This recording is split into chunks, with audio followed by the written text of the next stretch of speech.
Jell-O program, coming to you from the Santa Ana Air Base at Santa Ana, California, presented by Jell-O and Jell-O Pudding, starring Jack Benny, with Mary Livingston, Phil Harris, Dennis A. Rochester, and yours truly, Don Wilson. The orchestra opens the program with I Am an American.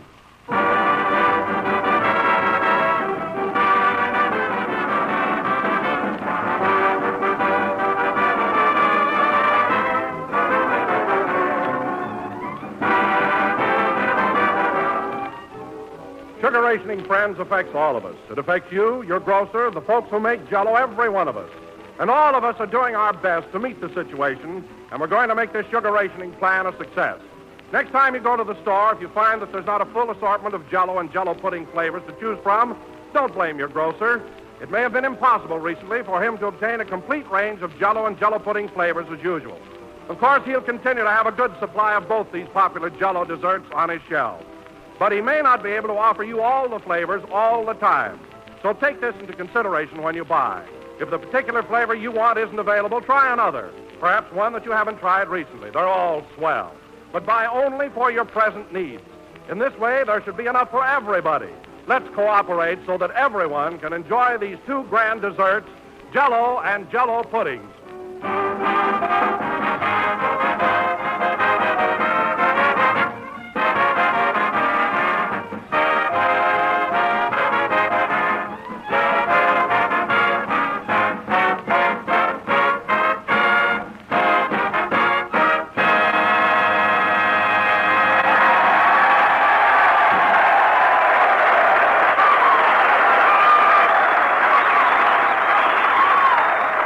I Am an American, played by the orchestra. And now, ladies and gentlemen, from the United States Army Air Base at Santa Ana, we bring you a man who drove us here in his old tin canna, Jack Benny.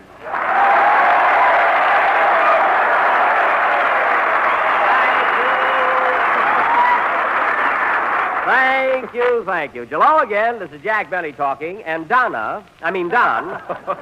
as long as I was nice enough to give the whole gang a lift down here in my Maxwell, I don't see any necessity for referring to it as a tin can. But, Jack, your car isn't exactly the latest model, and besides, it's so slow. What do you mean, slow? Look, it's only 50 miles from Hollywood to Santa Ana, isn't it? Yes. Well, all I say is, if we leave Saturday morning, we should get here the same day.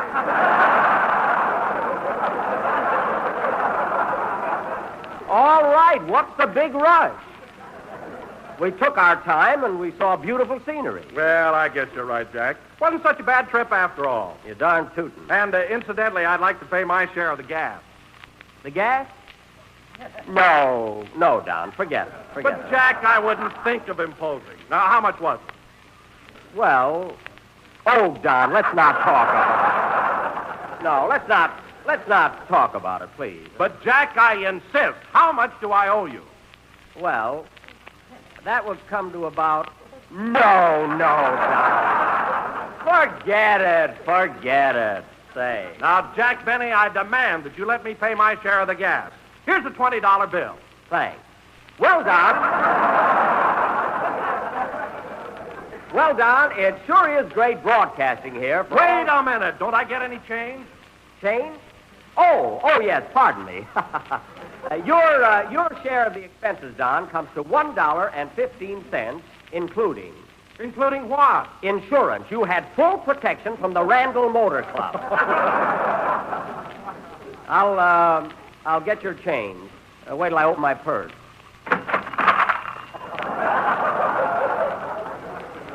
Here you are.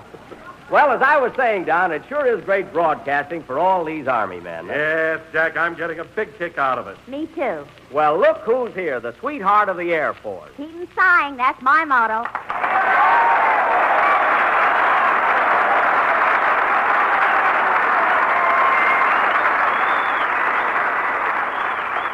Well, here we are, Mary. Isn't this a fine-looking bunch of boys? You said it. If this was the cafeteria, I wouldn't know which one to pick. No. These guys like you, too, Mary. You know, they don't see many girls around here. No, but they see plenty of them in Laguna Beach and Balboa. Now, wait a minute, Mary. These boys don't go to Balboa to flirt with girls. They don't, eh? No. They go there to have fun on the roller coaster. and throw baseballs and win Popeye dolls and ride in the tunnel of love. With a Popeye doll, you're crazy. Well, maybe I am. Oh, Mary, wasn't that a lovely ride we had down here in Jack Maxwell? Lovely. Now, Don, if Mary doesn't want to help pay for the gas, she doesn't have to. Forget it, Mary. Forget it. No, I want to pay my share. I didn't chip in last time, and I got anonymous letters for a month.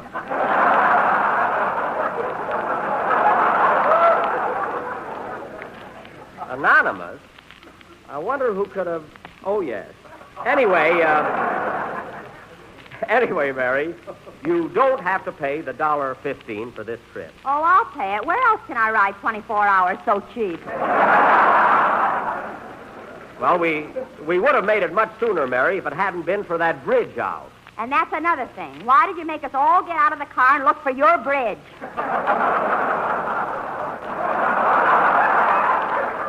Because we hit a bump and away it went. That's why. Anyway, I'm not asking you for the money, so what's the big argument? Say, Mr. Benny, speaking of our trip down here... Oh, hello, Dennis. Hello.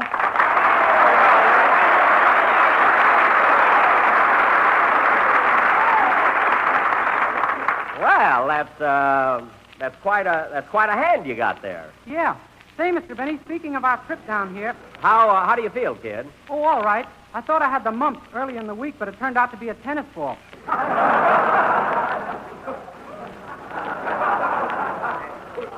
A tennis ball? It's a swell game, but I got to learn to keep my mouth shut.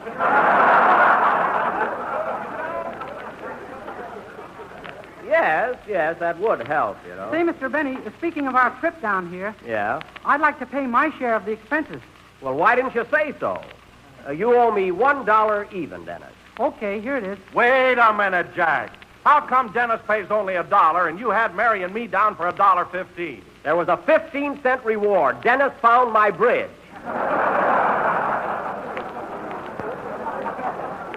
He's got very sharp eyes. But, Mr. Benny, you said the reward was going to be 50 cents. No, Dennis, 15. You see, kid, with my teeth out, it just sounded like 50.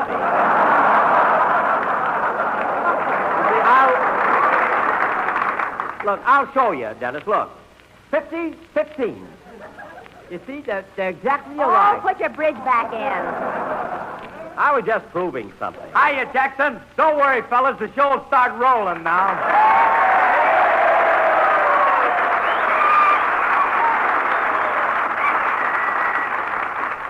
What a ham. I suppose the show doesn't get started till you get here, Phil. Huh? Oh, it gets started all right, but when I come on, I'm like a ray of sunshine, a breath of spring. Phil, if that's spring on your breath, I've never smelled a Scotch old fashioned. See, they know you. They didn't even let me finish the gag.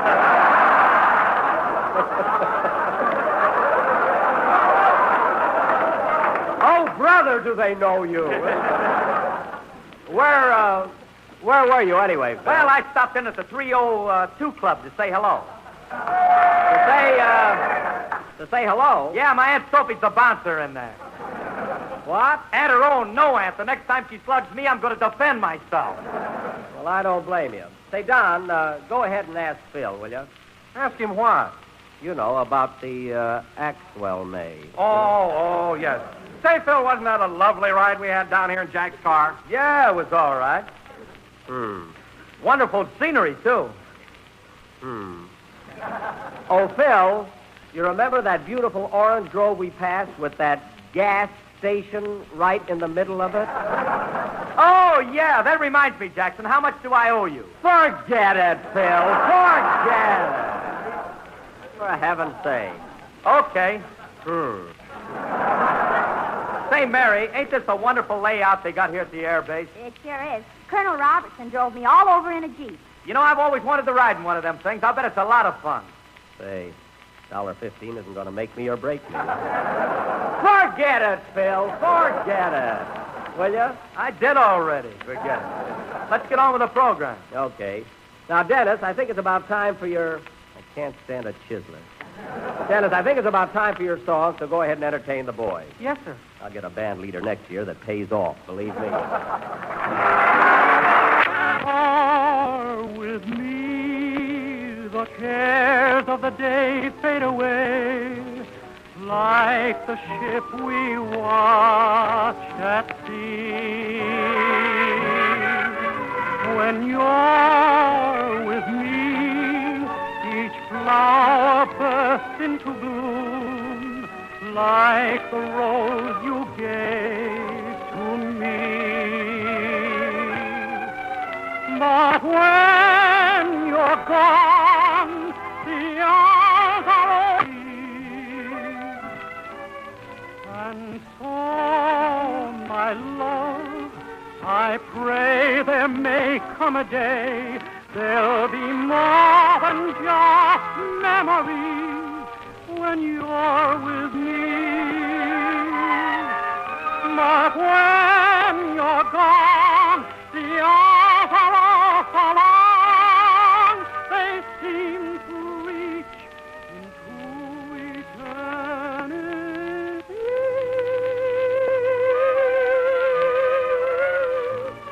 And so, my love, I pray there may come a day there'll be more than just memories when you're with me.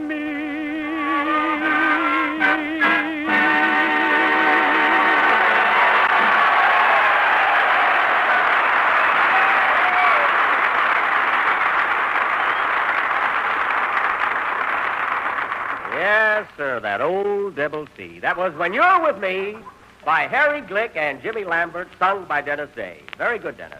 Say, Mr. Benny, remember last week when I dedicated my song to the Navigators and you told me what a navigator was? Yes? Well, this week I'd like to dedicate my number to the Bombardiers. Oh. Can you pound that into my head? Now, Dennis, I'm not going through that again. I'll tell you later. Tell him now, Jackson. I'm an eager beaver, and I want to get help. Eager Beaver, what's that? Well, that's what they call a cadet around here that's snappy, on his toes all the time, like me. Oh. Well, Phil, you're not exactly an eager beaver. You're more the jerky turkey type.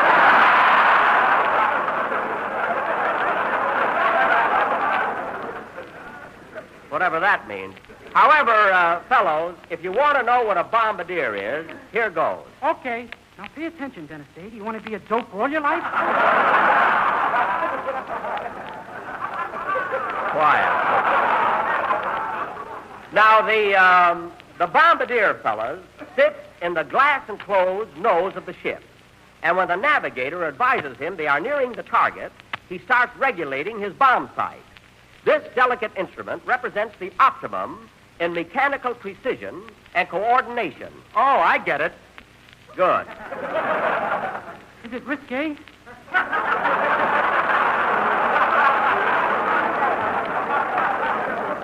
No, it's not risque. Now, fellas, a bombardier is chosen for steady nerves and exceptional eyesight, and is head man during the bombing operation. That is, he is in charge of the plane from the time the objective is sighted until he drops his egg. Oh, for heaven's sake.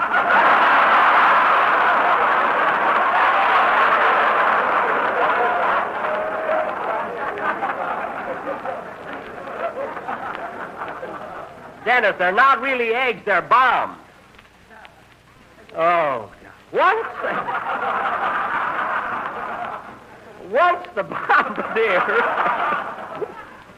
bombardier has released the bombs, he relays this fact over intercommunication, and the plane proceeds to its home base. Now, are there any questions? Yeah, I wonder if it's going to be twins or triplets. Take it easy, Phil. He's expecting folks, you know. Anyway, fellas, I hope I have clearly explained the bombardier and bomb sight. You certainly have, Jack. And now let me explain about Jell-O. Ladies and gentlemen, if you're in constant intercommunication with your neighborhood grocer, ask him for a package of Jell-O. You will find that it's not only economical and easy to make, but it's America's favorite gelatin dessert. And I know a bomb sight more about Jell-O than I do about aviation. I thank you. Well, you're in there punching down. I wish I'd have thought of that myself. You know, that's one of the cleverest. Come in. Got a special delivery here from Mary Livingston.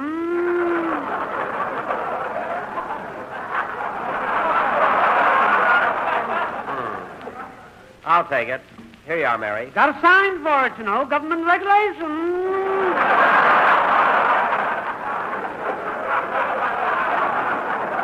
I know that. We've been getting special delivery letters for years. I've been delivering them for years and never got one, though. All right, all right. Mary, who's the I haven't got my hand out to see if it's going to rain, you know.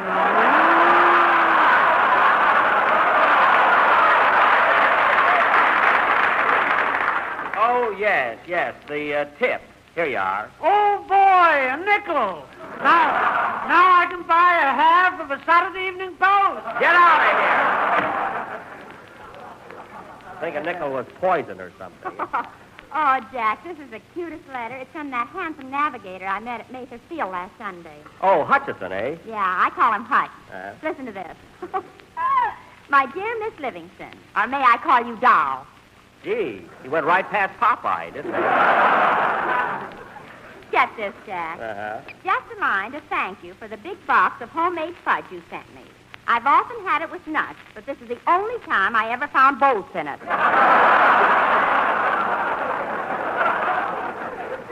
Bolts in it? They were really nuts, but I didn't take the shells off them. Oh. Continue. You know, I had a dream about you last night, Mary, and just as I put my arms around you, somebody shook me. This is the first time I was ever kissed by a top sergeant. Well. I understand, Mary, that you and your father are doing your program from Santa Ana this week.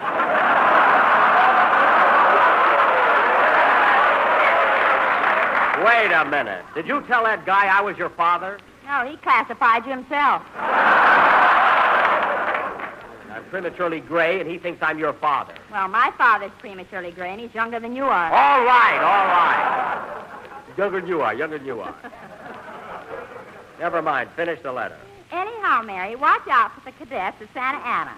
If you happen to go to Balboa with any of them, don't ride to the Tunnel of Love unless you take your father with you. There he goes again. Mary, when you write to him, straighten that out, will you? No other news, so we'll close with love to you from your own little Hutchie. Hutchie's about 6'2", and he's getting kittenish there.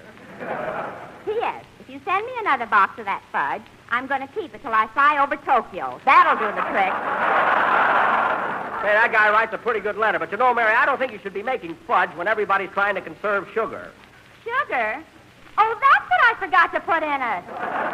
What a cook.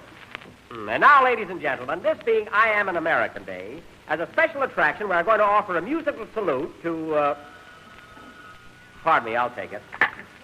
Hello? Hello, Mr. Benny. This is Rochester.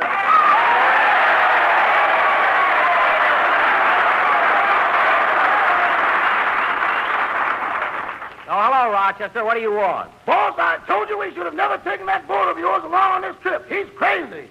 Mr. Billingsley? What's the matter now? He thinks he's a bombardier. A bombardier? Yeah, he's sitting on the radio of the car dropping ping-pong balls on an anthill. Oh, he's just playing. He'll be okay on the way home. He ain't going home. He says he's going to join the Air Force and kill Hitler. Well, what's wrong with that? About 5 minutes ago, he looked right at yours truly and said, "That suntan ain't fooling me, Adolf."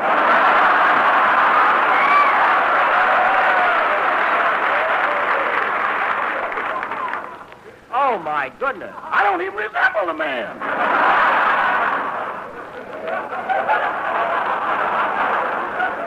Be calm now, Rochester. When I see Mr. Billingsley, I'll explain things to him. Well, don't let your bridge work stick out. He thinks you're a Jap.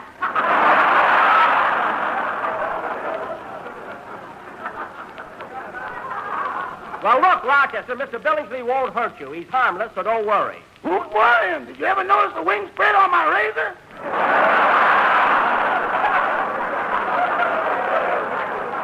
You leave Mr. Billingsley alone. Now, Rochester, bring the car over here to the camp and pick me up right after the broadcast. Goodbye. Goodbye.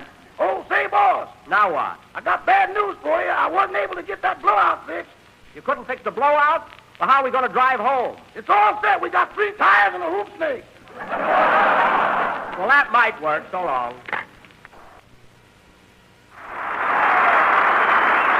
I wish Rochester would try to understand Mr. Billingsley. After all, he paid me $115 to come down here. And now, ladies and gentlemen, this being I Am an American Day, as a special attraction, we're going to offer a musical salute to a great American, George M. Cohan. The orchestra is going to play a medley of some of his most popular song hits, which are now in Jimmy Cagney's new picture, Yankee Doodle Dandy. Take it, boys.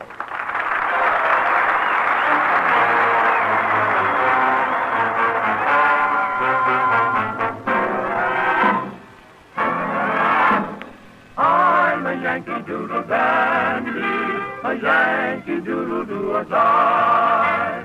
Yankee Doodle came to London just to ride the pony. I am a Yankee Doodle boy.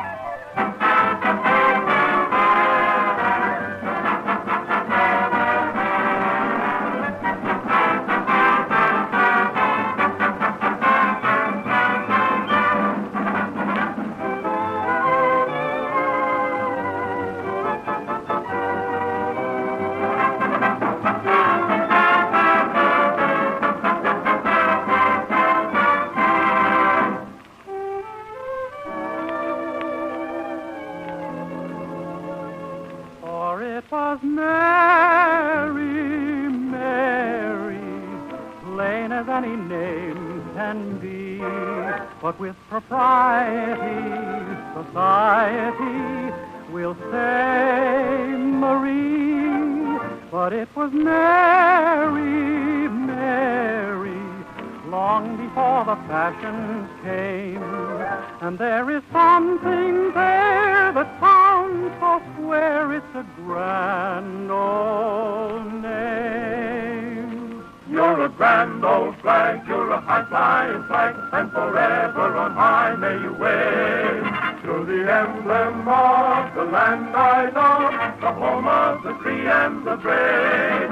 Every heart beats true under red, white, and blue, where there's never a boast or brag. But should old acquaintance be forgot, keep your eye on the grand old flag. Keep your eye on that grand old flag.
That was a medley of George M. Cohan's most popular numbers played by the orchestra. Hope you're listening in, George, and that you're feeling fine. Now, Don, we've only got a couple of minutes left, so should we give the folks our surprise novelty? Yes, Jack, are you all set? Wait till I put this clothespin on my nose. Wait a minute. 1 second. Okay, Don. I guess I sound a little more like him now. Go ahead. Ladies and gentlemen, as most of you probably know, Fred Allen will be on the air in a little while, and of late he has been opening his show with an alleged comical analysis of the Jell-O program. Hey, what is this? You'll see, Dennis. You'll see. Now, this evening, folks, we would like to give you a preview of approximately what Mr. Allen will say about the program we've just concluded. Mr. Allen would probably start out something like this. Good evening, ladies and gentlemen. This is Fred Allen, that meager beaver talking. And, Jimmy, did you by any chance listen to Jack Benny's program tonight? Why, no, Fred, I didn't. Well, you didn't miss much. Benny was broadcasting from the Santa Ana Air Base out in California. He's been playing quite a few air bases lately.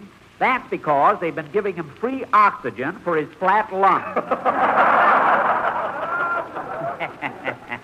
What else did he do, Fred?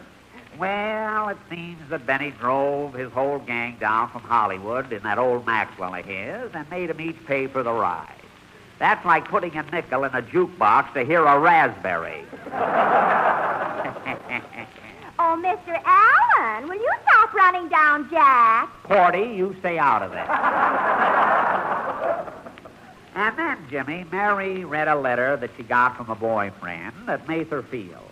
And this fellow thought Jack was her father.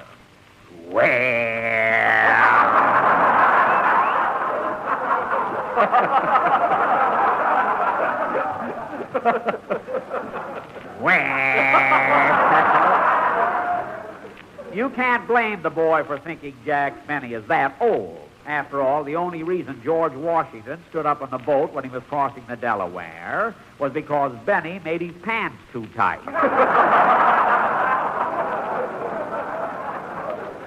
And then at the end of the program, he gave a corny imitation of me, and that's about all there was to it.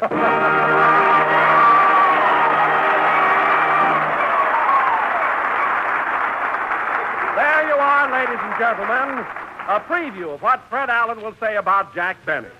So if you still want to listen to his program, don't say we didn't give you fair warning. You said it. Play, Phil. Dad and mother, sister and brother, they'll all love this swell new salad treat. Sea Dream salad made with delicious lime jello. And there'll be extra pleasure in it for mother because it's so easy to make. Now, here's all you do. Just dissolve a package of lime jello in 1 pint of hot water. Add 1 tablespoon of vinegar, 1/2 of 1 teaspoon of scraped onion, 1/2 teaspoon of salt, and a dash of cayenne, and pour it through a sieve. Then mold and serve on crisp lettuce with mayonnaise. And there's a delightful summer salad the whole family will enjoy. A tart, tantalizing salad made with cool emerald green lime jello. Perfect for warm weather meals. Get a package of lime jello tomorrow and serve this grand Sea Dream salad real often. But remember, when you buy, be sure to get genuine jello because jello's flavor is locked in, extra rich. We're a little late, so thanks, Colonel Robertson and all the boys, and good night. The Jello program is written by Bill Maher and Ed Baloyne and is broadcast each week by shortwave to our armed forces throughout the world. The presentation of this program from Santa Ana has been for the entertainment of the personnel stationed here and does not constitute an endorsement of our product by the War Department or its personnel. You've been listening to the OTR Gold Network. Find more classic radio at otrgold.com.